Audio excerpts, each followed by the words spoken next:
Hi, everyone. It's Rabbi Blake. I am here in my living room, and I am joined by our congregant, Stephanie Simon, who's in her home. And together, we're here to share just a few words about one of the exciting things that we've developed together and with a little bit of help from friends and members of our WRT community, which is the opportunity to have a spiritual, relaxing, no pressure, no judgment yoga experience. And it's something that I think is wonderful for people who are already seasoned yoga practitioners, as well as total newcomers to yoga. So I'm very happy, Stephanie, that you're here with us today. Welcome. Yeah. Thank you, Rabbi Blake. Stephanie and her husband David joined WRT 10 years ago. They arrived with two kids in tow who are now adolescents. So there's Alexandra, who's a 10th grader, and Leo, who just celebrated bar mitzvah. And we're so happy that your family has gotten so involved in WRT. And a couple years ago, Stephanie actually approached me together with some friends, members of the congregation, to propose that having recently completed a yoga teacher training, she would like to bring her learning, her teaching, her yoga discipline, and her love of yoga practice to our community. So, Stephanie, could you share just a little bit more of your journey? How did you come to yoga? Um, well, first of all, thank you, and thank you for having me here. I have probably been someone who's been a gym yogi since college. When it first started, not first started, but when it was available here in the West, and you'd start to see classes offered here and there, I was definitely one of those early adapters to check it out. Um, and probably for about 15, 20 years, that's all I did.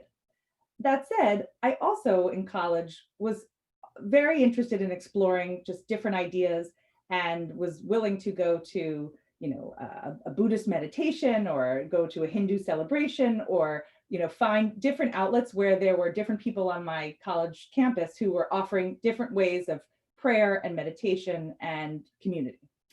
So fast forward to we're living here in Scarsdale, and all of the sort of inputs that are coming in of family, of aging parents, of work-life balance. And I felt like I wanted to take my yoga practice to a deeper place. I felt like when I would take it at the gym and I'd hear instructors and I would say, but we're just getting to the juicy part, right? We would finish sort of the aerobic or athletic part, and it would be in those quiet moments of meditation where I said, this is really where I feel good. Like I'm kind of centered, my mind is clear. And why is that? And how is that? And how do I get more of that? So that led me to enroll in a teacher training. And it's now been almost a 3-year journey, and it never ends, which is great. You can have a foundation and then continue to learn. And I've been able to both practice and do workshops and teach with many different teachers and other students. So it's been a great journey so So, far. total self-disclosure here. I've practiced yoga for over 12 years. I came to it by way of wanting to expand my physical fitness and was told, actually, like most of the good things that have come into my life by my wife, Kelly, that I might really enjoy yoga. She had practiced it before because it is both strengthening and relaxing at the same time.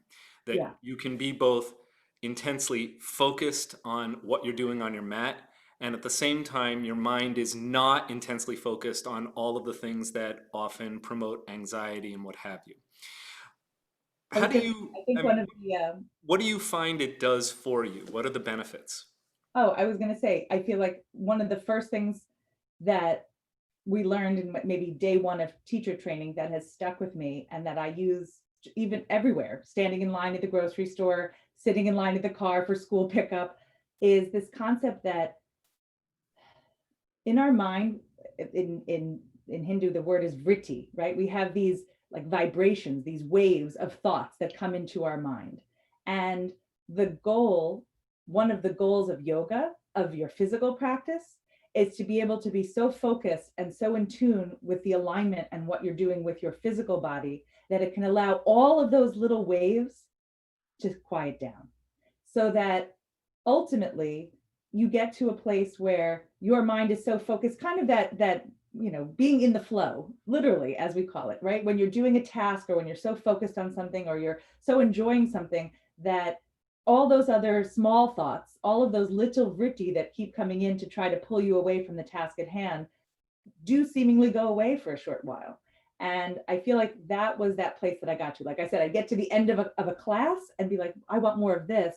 And learning how to use the physical practice and the physical postures to get to a place where my mind can be so clear that I can then just focus on, clearing my mind. That's what it does for me. That's wonderful. And it's our hope that by offering it through WRT, the benefits of yoga could be found by many people in our community, which is one of the reasons that we're having this conversation today, is to talk about some yoga that we're going to be offering through the temple. It takes place online. God Yes. willing, when we are able safely to gather again, we'll go back to having yoga in person on our beautiful WRT campus. But for a moment, I know you mentioned your own explorations in what I guess I would describe as, kind of broadly put, Eastern spirituality. We know that yoga is a millennia old discipline that comes from India and is associated with Hindu spiritual traditions. Have you ever found that yoga is in any way in conflict with your Judaism? Because I've known you and your family for 10 years now. I've always been impressed that you, your husband, your kids, they take the Judaism really seriously. Has anyone ever asked you, well, how does this fit in with your Jewish practice, or how do you see it fitting in? It's a great question. And for those who find solace or find comfort in gathering, when we were able to gather in person in a sanctuary, standing for Amidah and taking those few moments to talk to God, right? Pray or talk to yourself, make wishes for whatever you're hoping and dreaming in that moment. I feel like that has, when you stand in certain poses in yoga, it's a very similar feeling. Um, One of the best things I feel like I've learned, I have a wonderful teacher who actually worked at a yeshiva for 5 years, who then studied yoga in lots of different modalities.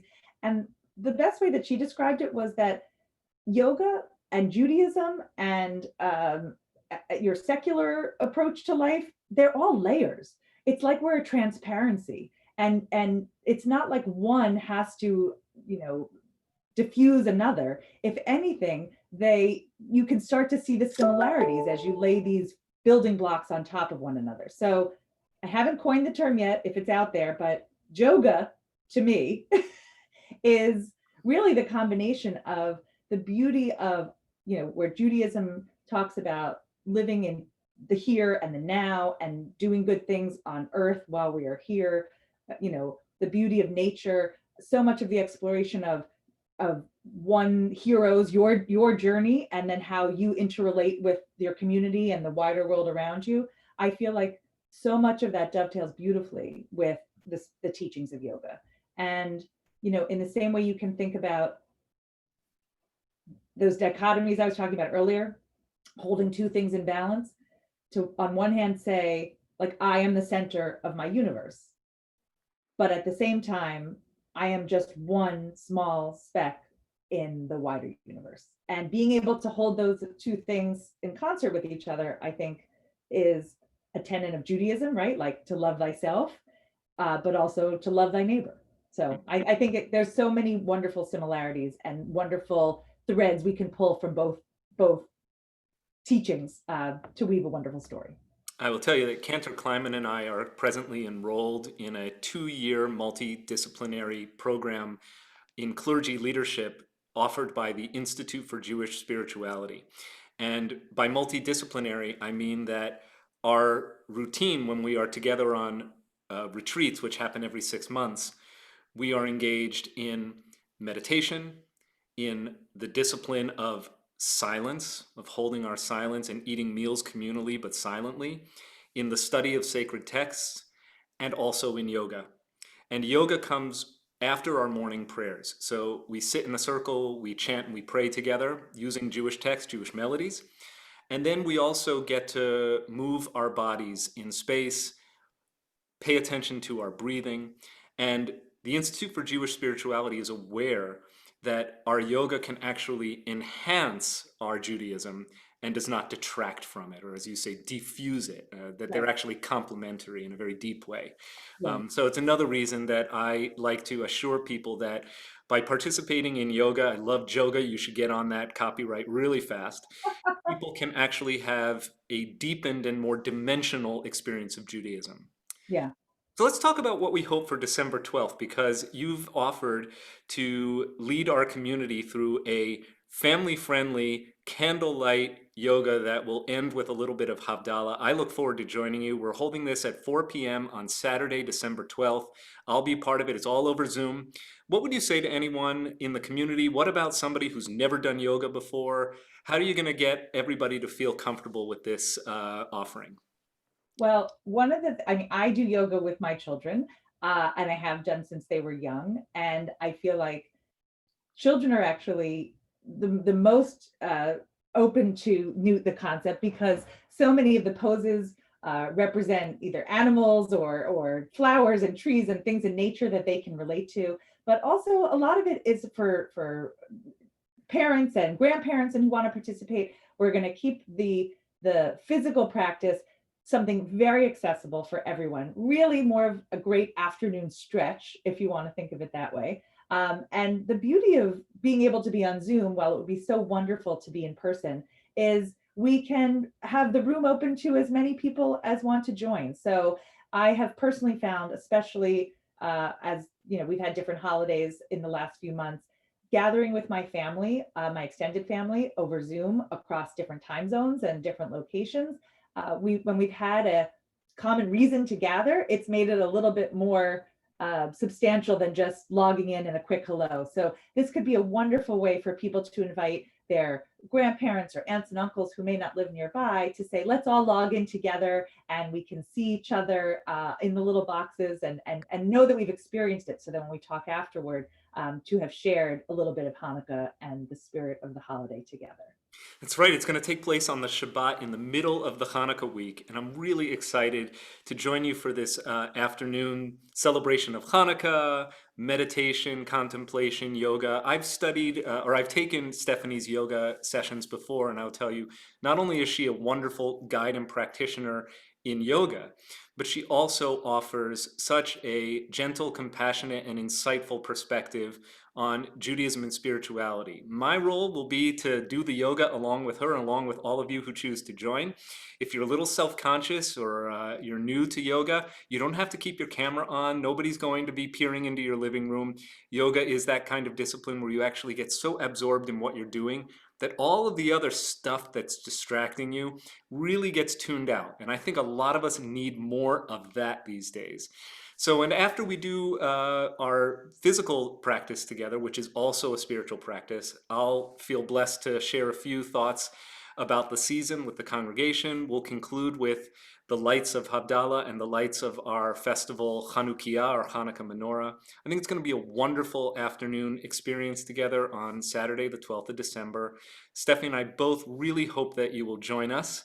Additionally, we'll be offering yoga regularly, and we'll put the information about that along with this video. And stay tuned to your electronic newsletter, the e-blast that comes out on Thursday mornings from the temple. Just check out wrtemple.org, our temple website. Stephanie, I want to thank you for taking this time just to share a little bit about your vision and your love of this work, and work that is also not only for our bodies, but for our souls. And you know what? It's also good for our communities. So thank you so much. I am so excited, and I love that I get this opportunity to partner with you. For anyone who hasn't tried before, all you need is a little floor space. If you have a towel nearby, and have your Hanukkah ready, because we'll go right into Havdalah and lighting Hanukkah candles together. Really looking forward to it. I can't wait. Take care. See you soon. Okay, bye. Bye-bye.